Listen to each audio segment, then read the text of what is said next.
My name is Michael Rosen for the Archive of American Television. It is May 19th, 2001, and we're interviewing Paul Bogart in Chapel Hill, North Carolina. Okay, I'd like to start off getting some early biographical information from you. And of course, one of the first questions is, what was your name at birth? Oh, my name at birth, well, my grandfather's name at birth was Bogart. It was a big hell of a name. And it went from there to Bogart, as those names did at the time. So what was your name at birth? Bogart. Paul, did you have a middle name? No, couldn't afford it. Couldn't afford it? What does that mean? Nothing. Did you have any nicknames? No. You can't do much with Paul. Paulie is not, some people call me Paulie, but it never stuck. When were you born? I was born on November, well, here's the story. I was born, I believe, on November 13th, 1919. When I went into the service, I needed a copy of my birth certificate, which I didn't have, and I sent away for it, and it came back and said I was born on November 21st. I said to my mother, "What's this? I thought I was born on the 13th. She said, "Oh, it's your stupid father. You were born on the 13th, but he was superstitious, and he told the doctor not to register the birth for a week or so."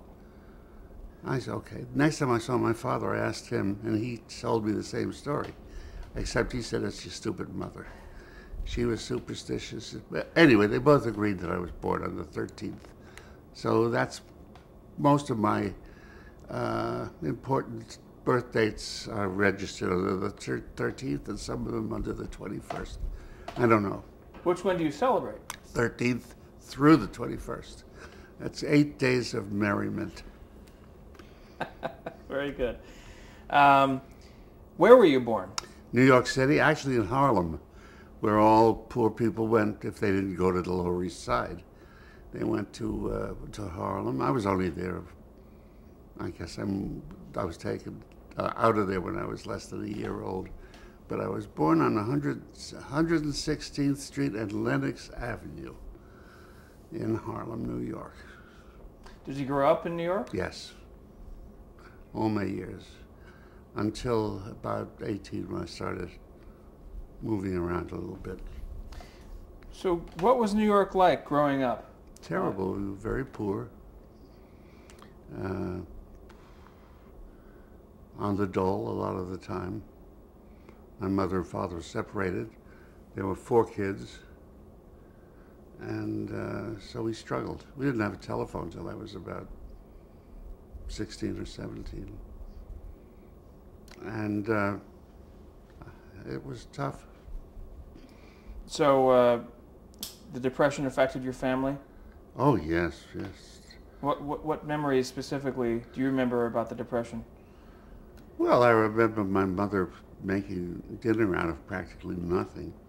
She would go to the store and buy the leftovers, like the casing of the rib cage of the lamb, you know. There was no meat on it. They were just bones and I don't know what, some kind of stuff that held them together. And she would make a pocket in that, stuff it full of bread and stuff like interesting things. If she could afford bread, and bring it to the table, this big fat thing. No, she worked very hard to do that. But that was, I wasn't terribly interested in food at the time. I am now, but I wasn't then. So I didn't care much, but we didn't have shoes without holes in them, stuff like that. And what about friends of yours in the neighborhood? Same thing. We were all in the same difficulty together. We didn't talk about it. There it was. I used to go out sometime and look for money and find it. You know, some change on the street. What was your father's name? Benjamin. And what did he do? He did various things. He was a furrier. And I loved going to visit him because I loved the smell of the camphor in the fur shop. I used to bury my face in the minks and the foxes and breathe deeply. I loved it there. Yeah, it was nice. Was that business affected by the Depression much? I don't know. They were separated. I'm not aware. So that was later in your No, that was when I was very young because he went away. By the time I was 9 or even younger, I think he just left for good. And I didn't meet him again until I was about 16. I liked him a lot, a nice man. My mother was a very difficult woman, and I really don't blame him for running for his life. What was your mother's name? Molly, and I now have a granddaughter named Molly. Very good. What did she do? She was a housewife, an anguished housewife, an overwrought housewife. She screamed a lot, and I think maybe it was the result of the Depression or her peasant upbringing, but she didn't spend much time loving her kids or anything like that. So when your father left, then what did she do for money? I think we went on the dole. Whatever there wasn't much, but they didn't fancy having people die on the streets, so there was always, a sack of potatoes to be had or surplus tomatoes or something that us kids used to run over and get. And so what did you do for hobbies? Hobbies? You're kidding me. You know, hobbies we try to survive. What I did was I borrowed or stole money to go to the movies, which was my great pleasure. Or I made my own toys. I used to make my own toys out of an old spool of thread and a match and some wax and stuff like that. I could make one today. It's a little tank. You wind it up and it goes. And I guess I liked music. I used to like to listen to music when we finally got a radio, and then eventually a record player. So serious music is a passion, and it still is. Classical music? Yeah, well, concert music. Yeah. Making your own toys. So you would make your own toys, and then obviously be able to play with those toys. Sure. Did that spark your imagination, do you think? Yeah, I think I knew how to make things out of almost nothing. And it's true, in my teens, I started working with puppets and marionettes and gave shows at the local library. It was very nice. It worked very well. And that's what got me into television, really. Which I want to get to in a second. What movies did you see? Any movies that stick out, or any movie stars that stick out in your mind? Sure. I loved Greta Garbo. I thought she was terrific. I loved the way she died. And I thought she was beautiful, talented, and all that. And I loved the work of Preston Sturges. I loved his movies, even the ones he just wrote and didn't direct, like Easy Living. If you've ever seen Easy Living with Jean Arthur, Ray Milland, I think. That's a Depression picture about the Depression, about rich people and poor people, and it's a comedy. There is a scene in that in which the hero, seeing his beloved in the Horn and Hardart automat where they have the little trapdoors, that you get food out of, he's working there to prove it. He's an honest man. He sees her, so he opens up the little thing for her so she can get a sandwich. But he's caught by a spy from Horn and Hardart, who starts chasing him around and back, during which time he opens all of the levers. So the whole store, all these trapdoors are flying open, and all the bums and other poor folk were sitting there putting ketchup into hot water to make soup, realize that there's food to be had. And people start hollering, "Free food, free food." They run out into the street and holler, "Free food." And and there ensues a big food fight, a huge food fight. Now this is about food and depression when people were starving. I thought it was remarkable. Did you, do you remember when you started noticing directors on like watching a movie? I don't think I ever did. I could tell the difference between writing and acting, and I can see bad editing all the time. I could see the shots that didn't match. Just at the beginning, say, I don't understand why she's this way, and the next shot she's that way. And I found out. But I never thought about directors or directing. I didn't know they existed. Did you know what you wanted to be when you grew up? No. I was just hoping I'd survive. I just wanted to get through it all. So when your household got a radio, what did you listen to? I listened to some of the serials that were on. I listened to the people who used to tell stories. There were a lot of storytellers on radio. Alexander Wolcott used to tell his strange stories. And some other people's names I forget. But I used to like to listen to the plays on the radio. More drama than comedy? It didn't matter. I like comedies. I think comedies are fine. I love them. But I do like a good drama, too. Matter of fact, I like a good drama comedy. Any particular shows that stand out in your mind? Oh, well, yes. I guess I liked the MGM output. The Metro output was more to my taste than Paramount, for instance, which was all sleek, modern, Art Deco sets with high-class people. But Metro did a lot of costume pieces, Charles Dickens, and stuff like that. So I like those serious ones, yeah. What about high school? What high school did you attend? I went to James Monroe High School in the Bronx. Graduated from James Monroe. Saul Bass was the class artist. I was the class actor in my graduation. Who was Saul Bass? Saul Bass, who made all those wonderful titles and directed a couple of pictures too. Wonderful titles for Preminger and Hitchcock and other such folk. He was wonderful. Were you a good student? I was smart, but not good, I don't think. I graduated early. I wasn't even 16. I was 15 and a bit.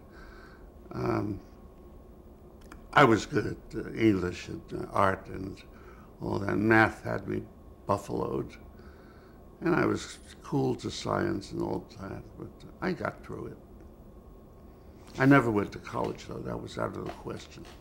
Why? No money. I had to go to work. And what did you do for work after high school? After high school, I went to work for a printer in Soho on Prince Street. A man who printed up menus for restaurants. I would have to go every day to a regular route and deliver that day's menus and pick up the copy for the next day. Those were the times when restaurants had a different menu every day. I need some water. Okay. I'll hang on to this. Good drink of water. Yeah. Do you need any water? I'm okay right now. Oh yes, delivering the menus. So then if you're working at this print shop, how did you find yourself in puppetry? I answered an ad in the Times for a puppeteer, no experience necessary. I thought, well, that's me. So I answered and I got a job. and I worked with a puppet company for several years. What's the name of the company? Berkeley Marionettes from Free Acres, New Jersey.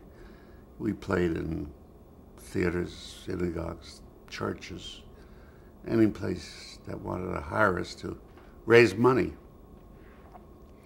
And was it strictly marionettes? marionettes, I had puppets. What did you prefer? The marionettes, I'm still a good puppeteer. And as a matter of fact, when I started working in television, I moonlighted as a puppeteer with, oh God, I forget her name now. But it was a series that was meant for television. This is 1950. It was called Fearless Fosdick, which was a character based on Dick Tracy. And I used to work on an evening show at NBC. And in the daytime, I would puppeteer. And I found I was falling asleep on the puppet bridge because I wasn't getting any rest. And however. So you would travel around, and it sounded like really a full-time job with Berkeley Puppet. Yes, it was. We worked not full weeks a lot of the time, and I got paid by the show. But sometimes it was a 5-day week. Sometimes multiple shows in one place, stuff like that. What's the unique talent that a puppeteer needs to be successful? You have to envision how it looks from out front all the time. You can't have sagging knees. You can't have heads looking there and talking there, stuff like that. You got to just make sure that you invest the puppet with some of your own physical ability. And can play it too, because we acted the roles as well. And so how long did you work with them? Right through, I went to the World War. When I came back, went back to it until there was a group of investors who had hired us to do a week of performances at the Pythian Temple in New York, which is now the city center. No, wait a minute. Anyway, it's been renamed. And those people remembered me. At a moment when I was at my lowest ebb, Hal Friedman, who was a wonderful man, bless him, he's gone now, called me up and asked me if I wanted to work for him because he had a show on television at NBC at night. And I said, "Are you kidding? Of course." And I went to work for him. Who was Hal Friedman? Hal Friedman was a producer. He was the same producer who had hired the puppet company and hired me then to do this. I knew nothing about television. I knew nothing about it, nor did the guy who I was relieving when I got there. And because he was moving to another show, everybody was making up their own jobs at the time. I lied outrageously about my experience and schooling, outrageously. But I already had the job. They hired me first and then sent me the application because they needed people desperately. So, well, before we stop here for a second, do you remember the first time you saw television? Yeah, sure. I remember when television came in the late 40s, 48, 49. I remember our first television set. It was this big, little tiny thing. It was a miracle. We used to sit around and stare at it. Couldn't believe it.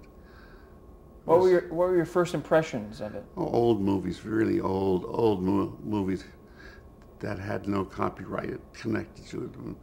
You'd see them again and again, and then they were the dumb puppet shows that I would sneer at. And news, I liked all that. They did that then. They do it better now. And then slowly it evolved into live drama, live comedy, live everything in New York. Did you see, when you first saw television, did you see it as a medium to pursue as a profession? Oh, sure. When I got into it, yes. I thought, this is the place for me. And I knew how to do it immediately. Uh, I had a modest talent, and I exercised it to the full. So, so when you were hired at NBC, what were you hired for? What position? I was hired as a stage manager on staff at NBC. The other stage managers were people like Nick Dunn or Arthur Penn, various other people. There were a lot of women in television then.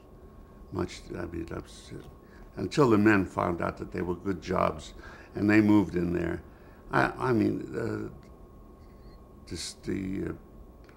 The floor manager and the assistant or associate directors had a few women on the staff. There were several women directors who were directing things like Your Treasury Men in Action, stuff like that. And, do you remember some of the women's names? Yes, I do. There's Charlie Dubin's ex-wife, Daphne Elliott. Is it possible? I've forgotten.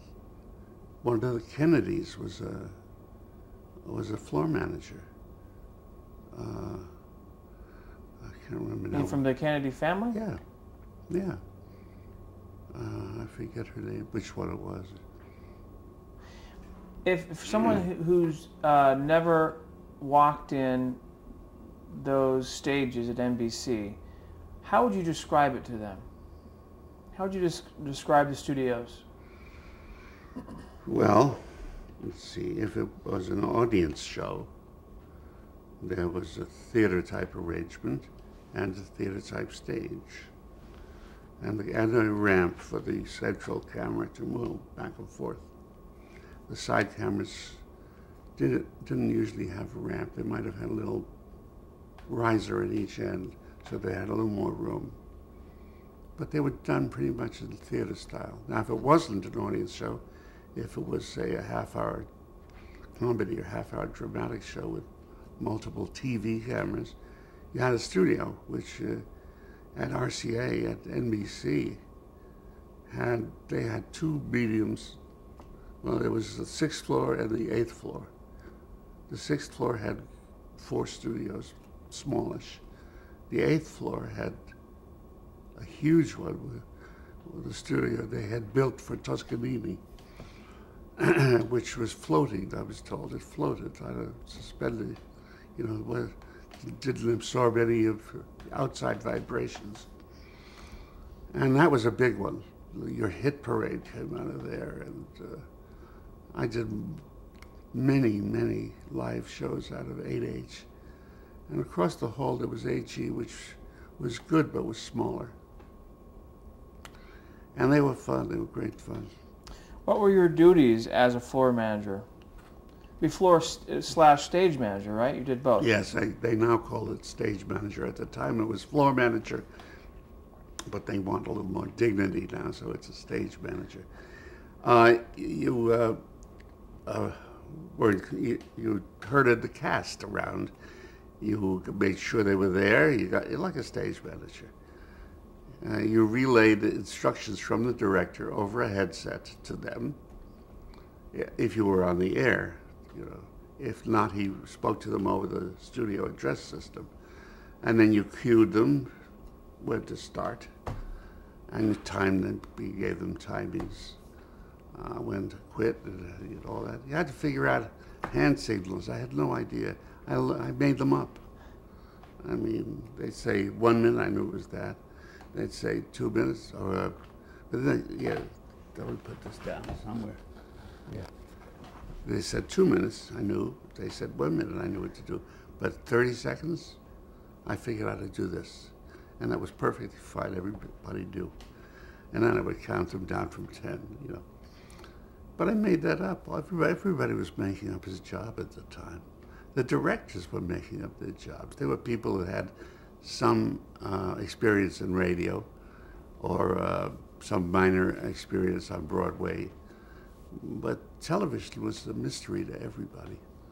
I never learned how a television camera works, and I never want to. And I never learned how a film camera works, and I resisted learning that too. I'm not interested in the mechanics of the job. I just want to know what it can do. That's amazing, considering the body of your work, that you never had an interest in learning that. No, I don't want to know why it does what it does. I just want to know that it can do certain things, make certain moves. It can affect the picture quality somehow. Well, to me, that also says that you trusted the people you hired. Yes, absolutely.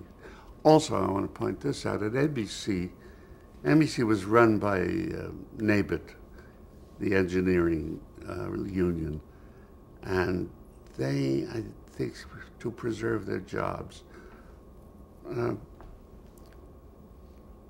worked it out so that the director was not supposed to talk to the cameraman. That was not the case at CBS. CBS was IBEW, and there was no problem. The directors could communicate directly with the cameraman, but at NBC, no. You'd had to tell the technical director who would tell the cameraman. Of course, we all got around it by shouting, "Dolly in!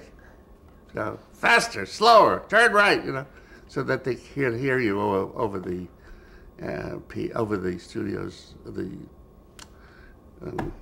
technical director's headset. And yeah, that was not very sensible even. It was very confining. And the cameramen who were very confined by it. I'm sure that I know that a lot of them were burdened by it. They wanted to, hear what was expected of them from the director.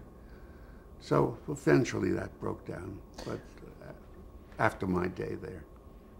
So did someone train you for this position, or just pretty much throw you in? What happened was I, as a floor manager, I could see the mechanics of the floor.